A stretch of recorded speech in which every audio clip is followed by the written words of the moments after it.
Harper Quinn sank down on the floor of her rundown Brooklyn apartment, counting and recounting the 23 crumpled dollars in her hand. The fourth time, she prayed the number would change. But no miracle came. A miracle had never come for her. The eviction notice taped to the door gave her a short time to come up with $900 in rent, plus $250 in late fees. Her hands trembled as she folded the bills and stuffed them back into her jacket pocket. Outside, thunder boomed so hard it rattled the window panes. Rain lashed the walls like angry fists. New York had never seen a storm this bad. Harper stared into the empty kitchen cabinet. 1 can of beans, half a loaf of bread, a packet of instant noodles. Her stomach growled, but she ignored it. She'd gotten used to that over the past period. The lights flickered. She held her breath, praying the power wouldn't cut out. The electric bill was overdue, too. Everything was overdue.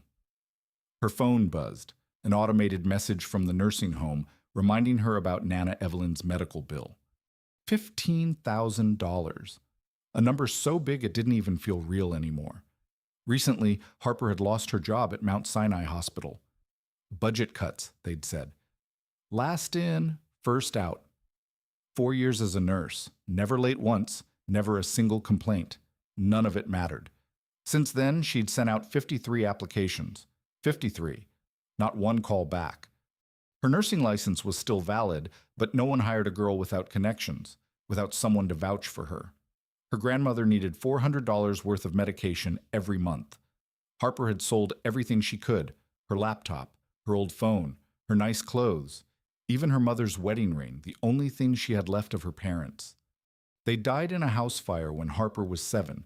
After that, Nana Evelyn had raised her, working 2 jobs at once, days at a laundromat, nights cleaning offices, so her granddaughter would have food, a roof over her head, and books for school. Now she was 79, frail, and sick, and Harper couldn't even afford her medicine. Guilt gnawed at her every day, every hour, every minute. The apartment was freezing. Harper wore 2 sweaters, curled up in the only thin blanket she owned. The heat had been shut off last week. She'd thought about asking the church for help, but pride stopped her every time. Stupid pride. What good was pride when you were hungry, when you were cold, when you were about to be thrown onto the street? Then came a knock at the door. Harper jolted. It was nearly midnight. Who would come here at midnight in the middle of a storm like this? This neighborhood wasn't safe. Everyone knew that. She stood up slowly, her heart hammering. Through the peephole, she saw a tall man in an expensive black suit, soaked from head to toe. Water dripped from his dark hair. His face was sharp and cold. His eyes as keen as knives. But that wasn't what caught Harper's attention. In his arms was a little girl wrapped in a coat. Her face was flushed, her lips pale, her eyes tightly shut, and on the man's sleeve there was blood. Every rational cell in Harper's body screamed, "Danger! Stranger! Midnight! Storm! Blood!" But she was a nurse, and that child needed help.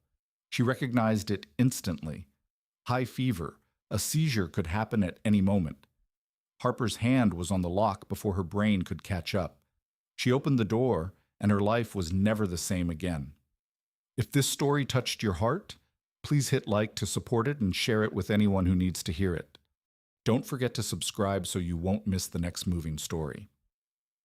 Harper opened the door, and a blast of cold wind hit her as if it meant to knock her down. The man standing there was almost a head taller than she was, broad-shouldered, built like a wall. But his eyes, those steel-sharp eyes, were filled with panic as he looked down at the child in his arms. "Please." His voice was raw. "She has a high fever. My car was ambushed 6 blocks from here. The driver's hurt. My phone's broken. I saw your light." Harper didn't ask anything else. She stepped aside. "Come in, hurry." The man entered, rainwater dripping off him onto the old wooden floor. Harper's tiny apartment suddenly felt tighter than ever with his presence in it. But she didn't have time to think about that. "Put her on the sofa." Harper pointed to the worn, frayed couch. She hurried into the bathroom, grabbed the only clean towel she had left, and a basin of water. When she came back, The man had already laid the little girl down. The child trembled, her breath shallow and rapid. Harper dropped to her knees beside her and placed a hand on the girl's forehead. Hot. Terribly hot. 4 years as a nurse in the pediatric ward at Mount Sinai hadn't been meaningless. Harper recognized the signs right away. A high fever around 40 degrees Celsius or more. Dry, cracked lips, flushed skin, but cold hands and feet. If the fever didn't come down in time, the child could have a seizure. "How long has it been?" Harper asked, her voice steady and professional even as her heart raced. "About 2 hours at the restaurant. She was fine. Then all of a sudden—" The man didn't finish the sentence, his hand clenched, knuckles whitening. Harper didn't ask about the restaurant, didn't ask about the ambush, didn't ask about the blood on his sleeve. She focused on the child. "I need to get medicine. Keep her here." She ran into the bedroom and opened the small medicine cabinet on the wall. Inside was a bottle of children's fever reducer, bought some time ago when she still had money. She'd meant to keep it for emergencies, for the kids in this poor neighborhood. Now it was going to save a child she'd never met. Harper returned to the living room with the medicine, a spoon, and a cup of water. She gently lifted the little girl's head. "Sweetheart, can you hear me? I need you to take this medicine. It'll help you feel better." The child's eyes fluttered open, big brown eyes, glassy with fever, looked at Harper in a hazy, unfocused way. "Mom." The girl's voice was weak. Harper felt her heart tighten. She looked toward the man. He stood beside the sofa, his face turned to stone at the sound of his daughter calling for her mother. "I'm not your mom, sweetheart, but I'm going to take care of you. Now, take your medicine, okay?" With the patience of someone who'd tended hundreds of sick children, Harper fed her one small spoonful at a time. The girl swallowed with difficulty, but she obeyed. "That's it. Good girl. You're doing so well." Harper placed the damp towel on the child's forehead and began gently wiping her neck and underarms to bring the heat down. She did everything with practiced ease and precision, as if this were a normal shift at the hospital, not the middle of a stormy night in her run-down apartment. The man watched her in silence. His expression shifted little by little, from panic to attention, then to something like surprise. "You're a nurse." Not a question. "Yes." Harper didn't look up. "Or I used to be." "Used to be." "I lost my job recently," Harper said shortly. She didn't want to explain more. Not right now. Some time passed, then some more. Harper kept checking the temperature, changing the cool cloth, monitoring the girl's breathing. The man didn't speak, only stood there like a huge shadow, his eyes never leaving his daughter. Finally, the fever began to drop. The child's breathing grew steadier, her cheeks were less red. Harper let out a breath of relief. She's through the worst of it, but she still needs to be watched for a few more hours. Just then, the little girl shifted. Her brown eyes opened, clearer this time. She looked around the strange room, then at Harper, then at her father sitting in the chair across from her. "Ready?" the girl whispered, drowsy. "Ready." Harper helped the girl sit up. She slid the girl's feet to the floor. "Okay, hold my hands. On 3. 1, 2, 3. The girl strained. Her little legs shook violently. Sweat popped out on her forehead. Harper took 80% of the weight, then 70. "Push, Sophia. Push through the heels," Harper whispered urgently. The girl gritted her teeth. She stood.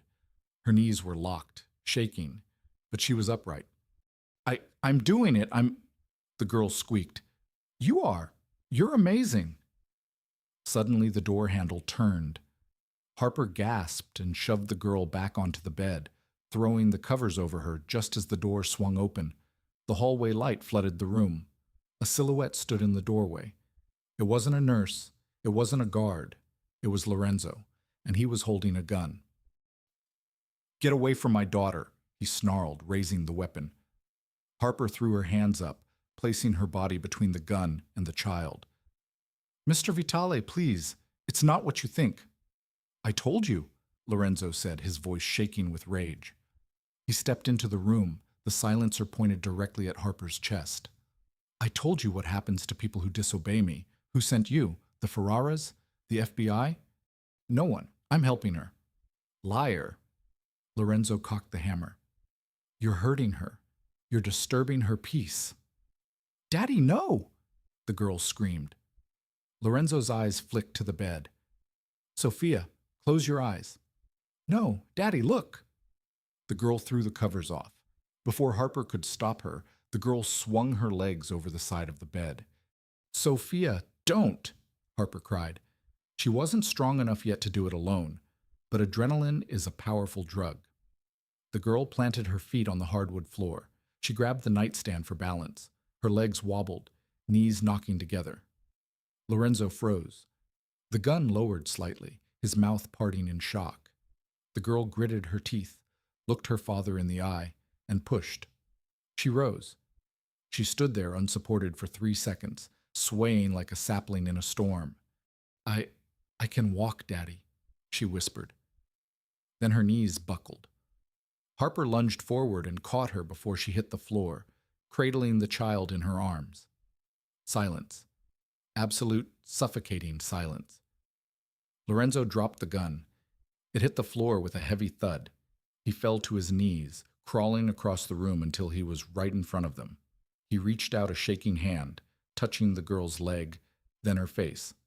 Sophia, he choked out, tears streaming down his face, the first tears he had shed since his wife died. How? He looked up at Harper. The rage was gone, replaced by a confusion so deep it looked like pain. Who are you? Harper held the girl tight, looking back at the most dangerous man in New York. My name isn't Harper Hayes, she said softly, and we need to talk. The silence in the bedroom was broken only by the heavy, shuddering breaths of Lorenzo Vitale. He was still on his knees, staring at his daughter's legs as if they were holy relics. Get up, Lorenzo said finally. His voice was devoid of emotion, terrifyingly flat. He stood up, wiping his face with the back of his hand, instantly composing himself back into the cold, untouchable dawn. He pointed the gun at the floor, but he didn't put it away. Sophia, go to sleep. We will talk in the morning. But Daddy, sleep now. He turned to Harper. Library, move. Harper followed him. Her legs felt like lead. She knew she had just saved his daughter, but she also knew men like Lorenzo didn't like surprises, and they didn't like liars. In the library, Lorenzo poured 2 fingers of amber liquid into a crystal glass. He didn't offer her any. He sat behind his massive mahogany desk, placing the gun atop a stack of files.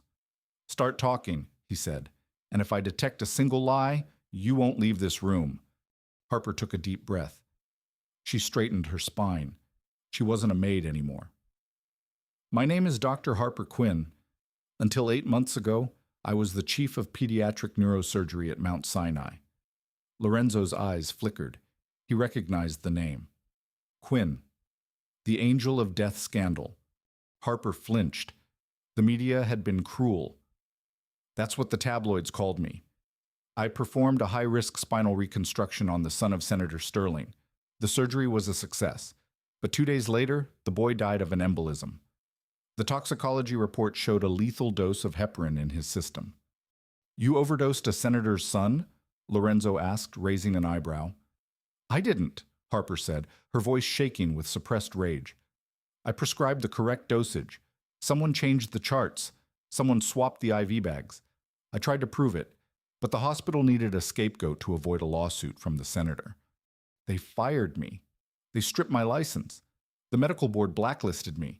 I lost my home, my savings, my reputation. No one would hire me, so I became Harper Hayes. Lorenzo studied her. He was a human lie detector, a man who survived by reading micro-expressions. He saw the pain in her eyes. But more importantly, he saw the conviction. Why are you here? He asked. Why my house? I needed a job where no one would look for Dr. Quinn, and when I saw Sophia, When I saw her chart, Harper stepped forward, her fear replaced by professional indignation. Mr. Vitale, your daughter's spinal cord was not severed. It was bruised. She suffered from spinal shock followed by severe atrophy. But the doctor you hired, Dr. Hale, and that nurse, Cleo, what about them? Lorenzo's voice dropped an octave. They have been keeping her sedated. The baclofen dosage was 3 times the recommended limit for a child her weight. They weren't treating her. They were keeping her quiet so they could collect a paycheck without doing any work. It is medical malpractice, and frankly, it borders on torture. Lorenzo went very still. The temperature in the room seemed to plummet. He picked up his phone. He dialed a number. Luca, Lorenzo said into the phone, bring Nurse Cleo to the basement. Do not let her leave the property, and find Dr. Hale. I don't care if he's in the Hamptons. Bring him to me. He hung up. He looked at Harper. You say you can make her walk.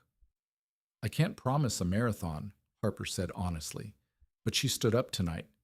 With aggressive physical therapy, hydrotherapy, and the removal of those sedatives, yes, she can walk. Lorenzo stood up. He walked around the desk and stopped in front of her. For the first time, he didn't look at her like a servant. He looked at her like an asset. You are no longer the maid, Lorenzo declared. You are Sophia's private physician.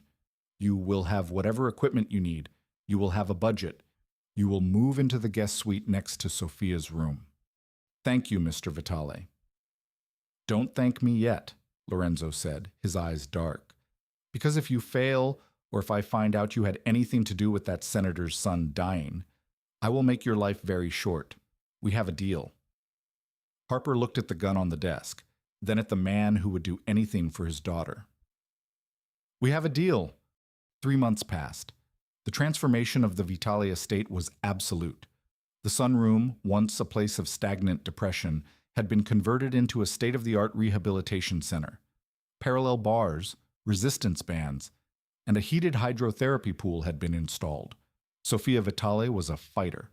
Freed from the chemical fog of the sedatives, her personality exploded.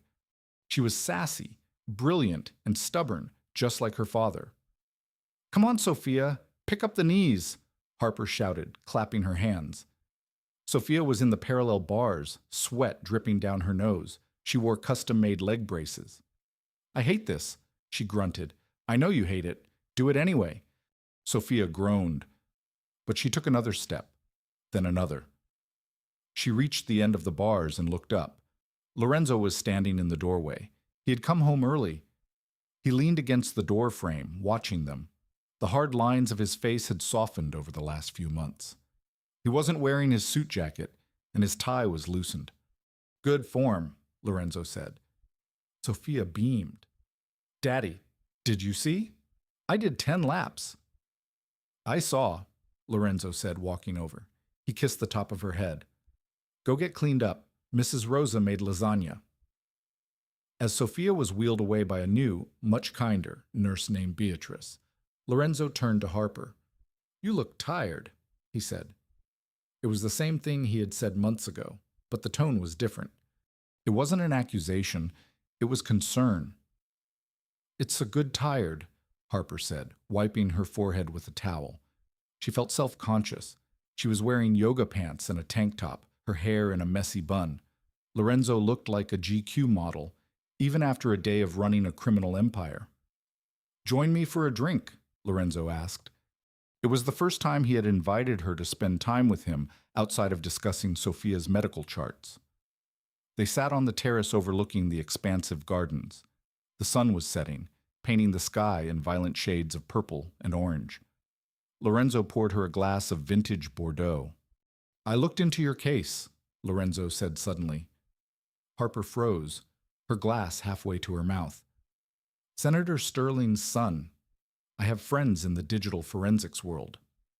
Lorenzo swirled his wine. They found the deleted logs from the hospital server. The orders to change the medication didn't come from your terminal. They came from the hospital administrator's override code. Harper felt the tears prick her eyes. I knew it, but I couldn't prove it. You couldn't. I could. Lorenzo took a sip. The administrator had a sudden gambling debt paid off 2 days after the boy died, paid by a shell company linked to Senator Sterling's political rival. It was a hit. The boy was collateral damage to ruin the senator's re-election. You were just the fall guy. Harper stared at him. The weight that had been crushing her chest for a year suddenly lifted, leaving her lightheaded. You found proof. I have the logs on a drive, Lorenzo said calmly. I sent a copy to the FBI anonymously this morning. By tomorrow, your name will be cleared. You can go back to being Dr. Quinn. You can work at any hospital in the world. Harper looked at him. This man, a criminal, a killer, had done more for her justice in 3 months than the legal system had done in a year. Why? She whispered. Lorenzo looked at her, his dark eyes locked onto hers. The air between them crackled with an unspoken tension that had been building for weeks. Because you gave me my daughter back, and the Vitales always pay their debts. He leaned in closer. Harper's heart hammered against her ribs. He was close enough that she could smell the expensive scotch and the danger radiating off him. So, Lorenzo said, his voice low, now that you're free, will you leave? Harper looked at his lips, then his eyes. She thought of the sterile white halls of Mount Sinai. She thought of the lonely apartment she used to live in. Then she thought of Sophia's laugh, and the way Lorenzo looked at her right now. I haven't finished the job, Harper whispered. She's not walking unassisted yet. Lorenzo smiled. It was a genuine, devastating smile. He reached out and tucked a loose strand of hair behind her ear. His fingers lingered on her jaw. Good. He leaned in. Harper didn't pull away. Their lips were inches apart. Boom. The explosion shattered the evening. The front gates of the estate erupted in a fireball of twisted metal and concrete. The ground shook. Car alarms began to wail instantly. Lorenzo was moving before Harper even registered the sound. He tackled her, throwing them both to the stone floor of the terrace, shielding her body with his. Stay down, he roared. Gunfire erupted from the tree line surrounding the estate, automatic weapons. Lorenzo pulled his handgun from his waistband. He was never without it. He crawled toward the edge of the terrace, firing blindly into the darkness to provide cover. Sophia! Harper screamed, scrambling to get up. She's in the house. Stay here, Lorenzo commanded. No. Harper scrambled to her feet, adrenaline flooding her system. She ran toward the French doors leading back into the house. The hallway was chaos. The security team was engaging targets outside. Glass was shattering everywhere. Harper sprinted toward the dining room. She found Sophia on the floor, her wheelchair tipped over. Nurse Beatrice was cowering under the table. Sophia! Harper slid across the floor, grabbing the girl.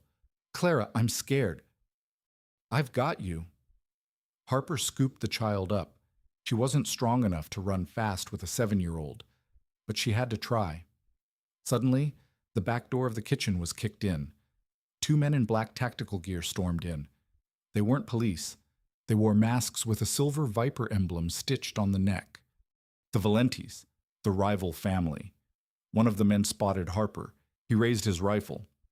Don't shoot the girl, the other shouted.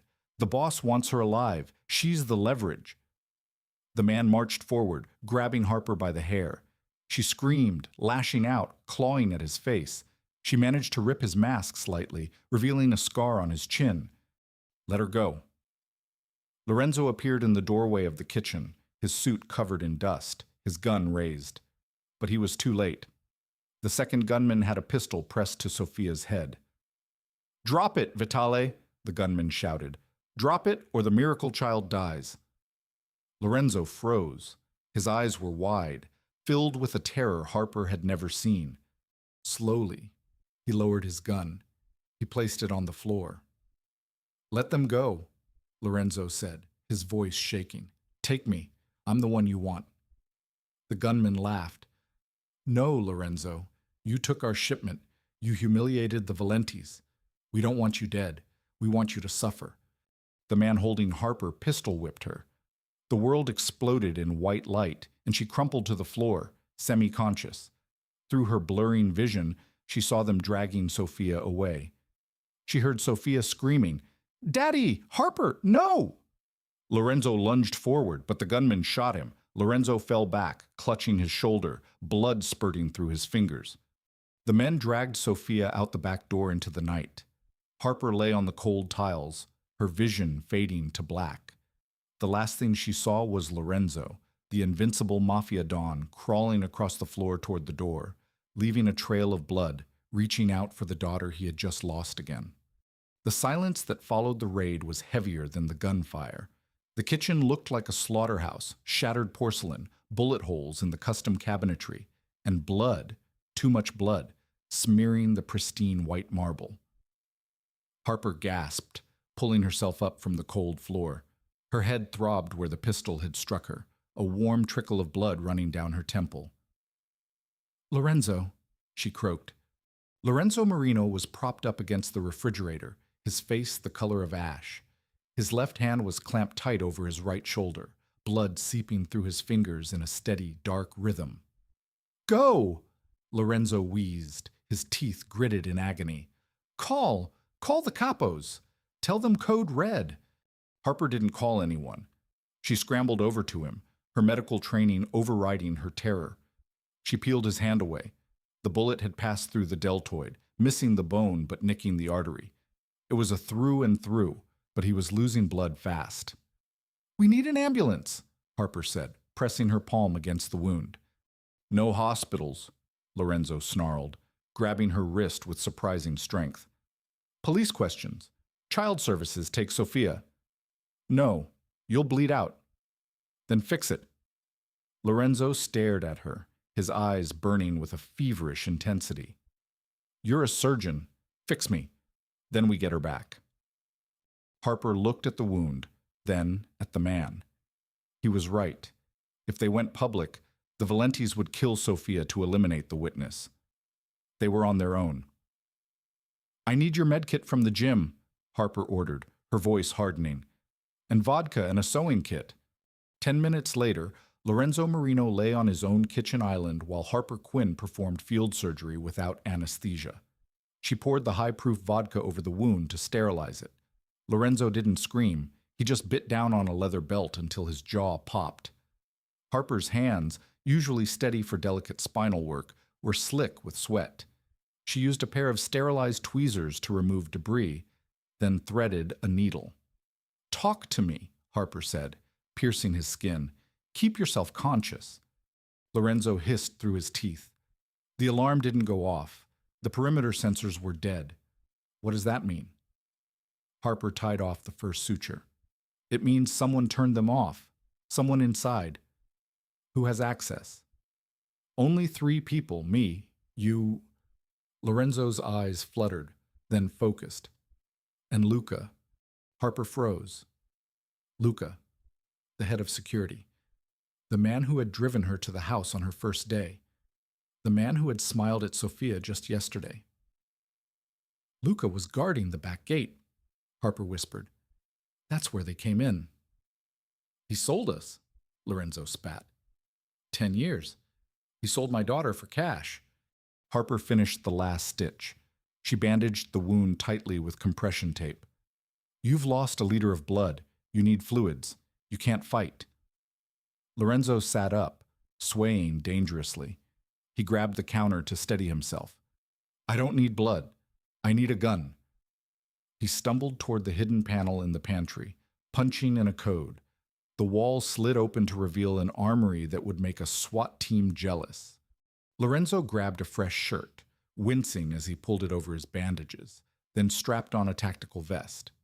He loaded a Sig Sauer P226 and handed a smaller Glock 43 to Harper.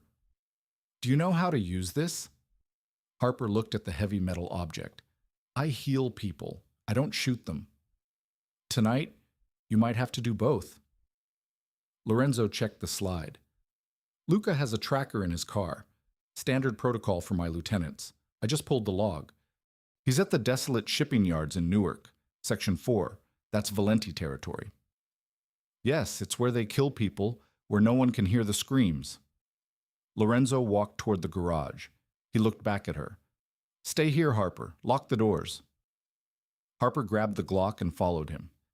She's my patient, and you can barely walk straight. You drive. I'll keep you awake, but I am coming. Lorenzo looked at her for a long second. He saw the fire in her eyes, the same fire that had made her defy him to heal his daughter. He nodded once. Get in the car. The Newark shipping yards were a graveyard of rusted metal and industrial decay. The fog rolled in off the bay, thick and smelling of salt and diesel. Lorenzo parked the black SUV a half-mile away under the shadow of a crane. The loss of blood was catching up to him. His skin was clammy, and his movements were a fraction of a second too slow. Here, Harper whispered, handing him 2 ibuprofen and a bottle of water. It's not much, but it will help the fever.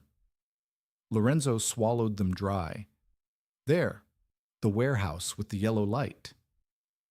They moved through the shadows, avoiding the floodlights. Harper's heart hammered against her ribs like a trapped bird. She was a doctor from the Upper East Side. She shouldn't be creeping through a Mafia kill zone with a gun in her pocket. But every time she wanted to turn back, she remembered Sophia's terrified scream. They reached the side door of the warehouse. Lorenzo bypassed the electronic lock with a decoder device he pulled from his vest. The lock clicked green. They slipped inside. The warehouse was cavernous, stacked high with shipping crates. In the center, under a ring of harsh halogen lights, was a clearing. There, tied to a wooden chair, was Sophia. She was crying silently, her head bowed. Standing over her was Marco Valenti, the head of the rival family. He was a small, rat-faced man in an expensive suit. Next to him stood Luca the traitor, looking nervous. "Stop crying!" Valenti shouted, slapping the back of Sophia's head. Harper lunged forward, but Lorenzo's arm shot out, pinning her to the wall. "Wait," he mouthed. "When is he coming?" Valenti asked Luca. "You said he'd come for the girl." "He's bleeding out, boss," Luca said, checking his watch. "I saw the hit. Shoulder shot. Arterial spray. He's probably dead in his kitchen by now." "If he's dead, the girl is useless," Valenti sneered. "We kill her. Send the body to the commission and claim the Vitale territory." "No," Sophia sobbed. "My daddy isn't dead. He's going to get you." "Your daddy is worm food, little girl." Valenti pulled a revolver from his jacket. He pointed it at Sophia. Lorenzo didn't wait. He stepped out from behind the crates 20 yards away. His aim was steady despite the blood loss. "Valenti!" Lorenzo roared. Marco Valenti spun around. Bang! Bang! Lorenzo fired 2 shots. One took a guard on the catwalk down. The other shattered the light fixture above Valenti, plunging the center of the room into semi-darkness. "Kill him!" Valenti screamed, diving behind a crate. Chaos erupted. Bullets tore through the air, chipping the concrete floor. "Harper! Get Sophia!" Lorenzo shouted, laying down suppression fire. "I'll draw them off." Lorenzo broke cover, running to the left, firing his Sig Sauer with deadly precision. He was a force of nature, running on pure adrenaline and rage. He took a bullet to the tactical vest, grunted, but kept moving, drawing the 3 remaining guards away from the center. Harper sprinted toward Sophia. "Harper!" Sophia shrieked. Harper reached the chair. She holstered her gun and frantically worked on the ropes. "I've got you, baby. I've got you." "Look out!" Sophia screamed. Harper turned. Luca was there. The traitorous bodyguard lunged at Harper, tackling her to the concrete. He was twice her size. He pinned her down, his hands closing around her throat. "You should have stayed cleaning toilets, Doc," Luca snarled, squeezing. Harper clawed at his face, gasping for air. Black spots danced in her vision. She couldn't breathe. She reached for her belt, but the gun had skittered away. Sophia cried, struggling against her loosened ropes. Harper's hand scrabbled on the floor. Her fingers brushed against something sharp, a shard of the shattered light bulb. She gripped it. With her last ounce of strength, she swung her arm in a tight arc and drove the glass shard into the side of Luca's neck. Luca gasped, his eyes bulging. He let go of her throat, clutching his neck as blood spurted between his fingers. He collapsed sideways, gurgling. Harper rolled over, coughing violently, inhaling sweet, dusty air. She scrambled up, grabbed a knife from Luca's belt, and slashed Sophia's ropes. "Run!" Harper rasped, grabbing Sophia's hand. "Run to the exit." "Not without Daddy." Across the warehouse, the gunfire had stopped. Harper froze. "Lorenzo." Silence. Then a laugh. It was Valenti. "Come out, Dr. Hayes," Valenti shouted. "Or should I say doctor? Quinn. I did my research too." Harper stepped out from behind the crates, pulling Sophia behind her. In the center of the room, Lorenzo was on his knees. He had run out of ammo. 2 guards had their rifles trained on him. Valenti stood over him, pressing the barrel of his revolver against Lorenzo's forehead. Lorenzo looked bad. His bandages had soaked through. He was pale, sweating profusely. He looked at Harper and shook his head slightly. "Don't come out." "Let him go," Harper said, her voice shaking but loud. She raised the Glock she had recovered from the floor. Her hands were trembling. "Drop the gun, sweetheart." Valenti smiled. "Or I paint the floor with his brains." Harper hesitated. "Do it." Valenti cocked the hammer.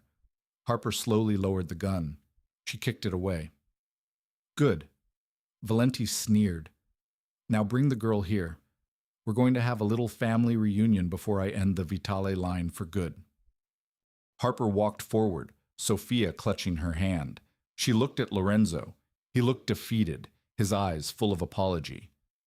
"I failed you," his eyes said. But Harper wasn't looking at his eyes. She was looking at his hand. It was resting on his thigh, inches away from a hidden boot knife she knew he carried. She needed a distraction. She needed 1 second of confusion. Harper looked at Valenti. "Wait, you don't want to kill him yet?" "Oh?" Valenti raised an eyebrow. "Why not?" "Because," Harper said, her mind racing, "he doesn't have the codes to the offshore accounts. I do." Valenti paused. Greed flickered in his eyes. "You? I'm the one who handles the medical trusts." Harper lied, stepping closer. $50 million in bearer bonds in a Swiss account. If you kill him, the biometric lock seals it forever. But I know the bypass." It was complete gibberish, but greed makes men stupid. "Is that true?" Valenti looked down at Lorenzo. Lorenzo didn't hesitate. He played along. "Don't tell him, Harper," he shouted, feigning panic. Valenti laughed. Well, looks like the maid is the golden goose." He turned his gun slightly away from Lorenzo's head, pointing it toward Harper. "Tell me the code. Come closer." Valenti took a step toward her. That was the mistake. Lorenzo moved. It was a blur of motion. He snatched the boot knife, surged upward, and drove the blade into Valenti's thigh. Valenti screamed, the gun firing wildly into the ceiling. Lorenzo tackled him. They rolled on the floor. The other 2 guards raised their rifles, but they couldn't shoot without hitting their boss. "Sophia, get down!" Harper screamed, diving for the discarded Glock. She grabbed it. She rolled onto her back. She aimed at the guard on the left. She remembered her anatomy classes: thoracic cavity, center mass. She pulled the trigger. The gun kicked hard. The guard dropped. The second guard swung his rifle toward her. Bang! A shot rang out from the floor. Lorenzo, entangled with Valenti, had managed to wrestle the revolver free. He shot the second guard in the chest. Valenti, bleeding and desperate, scrambled backward, trying to reach a dropped knife. Lorenzo stood up. He swayed, blood dripping from his shoulder, but he stood tall. He looked like the angel of death. He walked over to Valenti. "Please," Valenti begged, holding up a hand. "Lorenzo, we can make a deal, half my territory." "You touched my daughter," Lorenzo said softly. "Lorenzo, wait. There are no deals for child killers." Lorenzo raised the revolver and fired once. Silence returned to the warehouse, absolute and final. Lorenzo dropped the gun. He turned toward Harper and Sophia. He took one step, reached out his hand, and then his eyes rolled back. He collapsed face forward onto the concrete. "Oh, Daddy!" Sophia screamed. Harper was there in a second, turning him over. He wasn't breathing. His pulse was thready, almost non-existent. The exertion had torn his artery completely open. "No, no, no!" Harper sobbed, ripping her shirt to make a compress. "Lorenzo, stay with me. You don't get to die now. Not after all this." She began CPR. 1, 2, 3, 4. "Come on!" she screamed, pounding on his chest. Sophia knelt beside her, holding her father's hand, tears streaming down her face. "Daddy, please wake up. I can walk. Daddy, I can walk. Please watch me walk." Harper pumped his chest. "Come on, Lorenzo." But he didn't move. The helicopter ride was a blur of noise and flashing lights. Harper wasn't just a passenger. She was the lifeline. While the flight medic worked the defibrillator, Harper was clamping the artery with her bare hands, screaming orders over the roar of the rotors. "Push 2 milligrams of epinephrine. Do not let him flatline again." They touched down on the helipad of New York Presbyterian. A trauma team was waiting, swarming the stretcher like white ants. "Who is the patient?" the trauma surgeon shouted as they ran toward the OR doors. "Lorenzo Vitale, gunshot wound to the right deltoid, severed axillary artery, massive hemorrhagic shock. He's been down for 12 minutes. Harper rattled off the stats with the precision of a machine, though her hands were shaking so hard she could barely let go of the gurney. "We got it from here. Doctor," the surgeon said, recognizing the authority in her voice, even through her torn, blood-stained clothes. The door swung shut, sealing Lorenzo away. Harper stood there in the sterile hallway, looking at her hands. They were covered in his blood. "Harper." A small voice broke through the haze. Sophia was sitting in a wheelchair by the nurse's station, wrapped in a foil shock blanket. She looked tiny and broken. Harper walked over and collapsed to her knees, hugging the girl. They didn't speak. They just held on to each other, the only two people in the world who understood the cost of this night. The next 48 hours were an agonizing purgatory. The hospital wing was locked down. The remaining Vitale soldiers patrolled the corridors, suits grim, hands near their waistbands. But they let Harper pass. She was no longer the help. She was the savior. Harper sat by Lorenzo's bedside in the ICU. He was hooked up to a ventilator, a web of tubes keeping him tethered to the living world. He looked pale, almost translucent, but the rhythm on the monitor was steady. Beep, beep, beep. She held his hand. "You promised," she whispered to his unconscious form. "You said Vitales always pay their debts. You owe me a life, Lorenzo. Wake up and pay it." On the third morning, the sun was streaming through the blinds, hitting the linoleum floor. Harper had fallen asleep in the uncomfortable plastic chair, her head resting on the bed rail. She felt a hand brush her hair. Harper bolted upright. Lorenzo was awake. His eyes were heavy, drugged, but open. He was looking at her with an expression of pure exhaustion, and something else, something softer. "You!" Lorenzo rasped, his throat dry from the intubation tube that had just been removed. "You talk in your sleep." Harper let out a sob that was half laugh, half cry. She grabbed a cup of ice chips and fed him one. "And you sleep too much." Lorenzo swallowed the ice. He looked around the room, then panic flickered in his eyes. "Sophia?" "She's safe," Harper promised, squeezing his hand. "She's with Mrs. Rosa in the family waiting room. She's walking, Lorenzo. She walked into the hospital to see you yesterday." Lorenzo closed his eyes, a single tear leaking out. He took a deep breath, his chest heaving with emotion. "And Valenti, dead," Harper said, her voice hard. "The police ruled it self-defense. My testimony cleared you. The Valenti family has dissolved. You won." Lorenzo looked at her.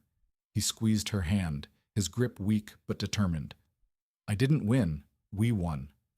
He pulled her closer. Harper leaned in, resting her forehead against his. I know who you are now. Harper, Lorenzo whispered. Not Dr. Hayes, not just Dr. Quinn. You are the woman who saved my soul. I was just doing my job, she whispered back. No, Lorenzo said. He turned his head and kissed the palm of her hand. You were doing what a mother would do. The word hung in the air, heavy and sweet. 1 year later, the garden of the Saddle River estate was in full bloom. It was no longer a fortress. The high walls remained, but the gates were open. Music floated through the air, a string quartet playing Vivaldi. Tables were set with white linens and crystal. The elite of New York were there, but not just the underworld figures. Doctors, politicians, and neighbors mingled with the men in sharp suits. Harper stood on the terrace, smoothing the skirt of her silk dress. It was ivory, simple but elegant. She wore a necklace of sapphires, Lorenzo's gift. Nervous? Lorenzo stepped up behind her, wrapping his arms around her waist. He wore a tuxedo that fit perfectly, his shoulder fully healed, though a scar remained, a reminder of the night everything changed. A little, Harper admitted, leaning back into him. It's a big day. It's just a party, Lorenzo teased, kissing her neck. It's not just a party. It's the opening of the foundation. They looked out at the lawn. A banner hung between two oak trees, the Sophia Vitale Foundation for Pediatric Spinal Recovery. And there, in the center of the lawn, was the miracle. Sophia, now 8 years old, was running. She wasn't fast, and she wore lightweight carbon fiber braces on her lower legs. But she was running. She was chasing a golden retriever puppy, laughing, her dark curls bouncing in the sunlight. There was no wheelchair in sight. She tripped on the grass and fell. Harper gasped and started to move forward, but Lorenzo held her back. Wait, he whispered. Watch. Sophia didn't cry. She didn't look for help. She placed her hands on the ground, pushed her knees up, and stood. She brushed the grass off her dress, yelled "Gotcha!" at the dog, and kept running. Lorenzo smiled, a look of profound peace on his face that Harper had never thought possible when she first walked into his library. She doesn't need us anymore, Lorenzo said. She'll always need us, Harper corrected, just differently. Lorenzo turned Harper around to face him. The dangerous Don was gone, replaced by a man who had everything he ever wanted right in his arms. I have a new contract for you, Lorenzo said, reaching into his pocket. Oh, is the pay good? Harper smiled. The pay is terrible, Lorenzo said, his eyes twinkling. Long hours, difficult boss, no vacation days, and you have to deal with a very stubborn teenager. Eventually, he dropped to one knee. The chatter in the garden died down as guests realized what was happening. Sophia stopped running and covered her mouth with her hands, grinning. Lorenzo pulled out a velvet box. Inside sat a diamond that caught the sunlight, fracturing it into 1,000 rainbows. Harper Quinn, Lorenzo said, his voice ringing clear across the silent garden. You walked into the lion's den and tamed the beast. You gave my daughter her legs, and you gave me my heart. Will you marry us? Harper looked at him, then at Sophia, who was giving her 2 thumbs up from the lawn. She looked back at the man who had been a villain, a protector, and now her love. Yes, Harper whispered, tears spilling over. Yes, I will. Lorenzo stood and kissed her, a deep, passionate kiss that sealed the promise. The garden erupted in applause. Sophia ran over on her own 2 feet and hugged their legs, burying her face in the folds of Harper's dress. As the sun set over the estate, casting long golden shadows across the grass, Harper realized that the cage was gone. They were free. And for the first time in a long time, the future wasn't something to fear. It was something to run toward. And that is the incredible story of the Silent Steps. Who would have thought that a disgraced doctor and a dangerous mafia don could find salvation in each other? It just goes to show that sometimes the people who are broken are the best at fixing each other. What did you think of Lorenzo's transformation? Do you think he deserved a second chance after his life of crime? Let me know in the comments below. I read every single one. If you enjoyed this story, please smash that like button. It really helps the channel. And if you want more dramatic romances and twisted thrillers, hit subscribe and ring the bell so you never miss a story. Thanks for watching, and I'll see you in the next.